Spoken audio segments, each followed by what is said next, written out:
Hey guys, it is Wednesday, September 18th, 8 p.m. Today we had the big rate cut. Bitcoin is it's at 62,000. And I just wanted to give you a little bit my forecast now, given we had this 50 basis point rate cut. I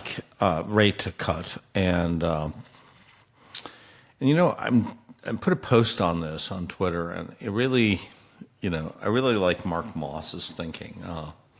Mark is a YouTuber, also on X, but really on YouTube, and he's interviewed by Natalie Brunell, and basically frames this as two possibilities. So possibility one, Trump gets in. Mark thinks it's about a 65% shot. I actually think it's a little less. I think it's more like 55% shot that Trump gets in. I do think he's going to win. He has the best chance of winning. But I'm kind of agreeing with like Nate Silver there that he is the favorite, in my opinion. But I think it's going to be pretty close. It's going to really depend on Pennsylvania, and I don't know. Philadelphia, I don't know how this is going to turn out. But if Trump gets in, he's probably going to do a couple things. He's probably going to do some form of Bitcoin as a reserve in the reserve, and it may not be enormous. It may just be a token amount, but it's going to be significant psychologically. Other nations are going to take notice. Other nations are going to front run the U.S., and it's going to be very positive for Bitcoin. He's going to almost certainly abolish Operation Chokepoint 2.0. He's going to eliminate the SEC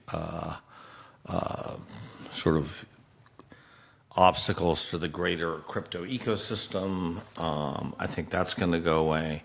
And I think all these things are going to be very positive for Bitcoin. And I think he's also going to be extremely aggressive on rates, and I think rates are going to go all the way down to 2% or lower by the end of 2025. So I think in that scenario, that's sort of the best possible scenario for Bitcoin. I think we're going to go to 300,000 or maybe even 400,000 by the end of next year. So I think we're looking at a 5x from here. So that's really positive. If Kamala gets in, I think it's less favorable. But I think we still have the end of the election uncertainty. I think, we're going to get rate cuts. We're going to get further rate cuts. Right now, the rate cuts are suggesting we go to 280 by the end of 2025. So let's say we get there. With the rate cuts, the new president, new administration, spending, I think we're going to get to Bitcoin 180 by the end of next year, so a 3x. So either way, we're going to get somewhere like a 3x or a 5x in either of my scenarios.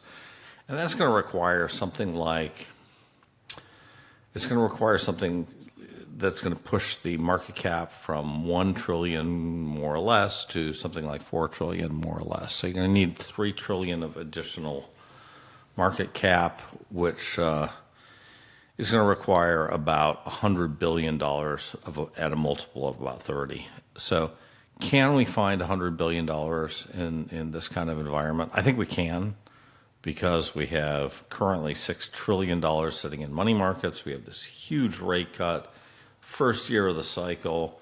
We have all these ETFs. We have advisors are starting to come on board. We have sovereigns. We have people like Michael Dell. 100 billion should be doable. Maybe we get even many more than that, but 100 billion should be doable. Just to put things in perspective, the net ETF inflows have been only about 15 billion for so far in 2024. So, sky's the limit for 2025. And I think either way, I think we're looking at something like between a 3x and a 5x is kind of my two scenarios. And let's say the average will be 4x. So I'm happy. And so then the question is, are we going to see the 58K again? Yeah, I don't know. I hope not. I would love to see us just kind of never see 58K again, never have to deal with these 58K gang stories. Anyways, that's my video. If you like it, hit the subscribe button on YouTube. And catch you later.